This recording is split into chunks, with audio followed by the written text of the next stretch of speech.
For this next step, you're gonna need some cutaway that you can draw on, a pen or marker, and a ruler that will reach across your hoop. Set your front of the hoop away out of reach for a minute so it's not going to get snapped onto anything, and you're going to grab the back of the hoop now. You're going to use this to measure your stabilizer out and make sure it's long enough. This is a 12-inch wide cutaway stabilizer, so I'm just going to place my back hoop on there and give it a cut.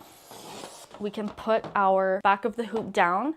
I always like to have the tab at the bottom to make it easier for me to find it and pop it off, but it really doesn't matter. You'll see it's got this textured plastic to help grab onto the stabilizer, and the smooth white writing side goes down. So just lay that on there. When you're coming over with your front of the hoop, make sure before you even get close to that, your fingers are away and on the brackets. You're not gonna hold anywhere within that hoop because your fingers could get snapped in and it can cause some real damage. The right side bracket, which has that notch, is over here. Left side, if you can't remember, just write a little R and an L. Okay, so I'm holding my brackets. My fingers are not within that hoop. I'm coming across, I'm lining it up on top, and then I am slowly gonna lower down, and you don't have to do anything to line it up. It will snap into place.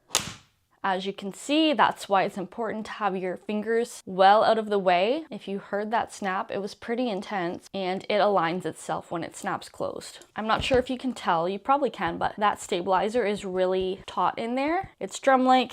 That's why I love these hoops, because there's no work involved in getting your stabilizer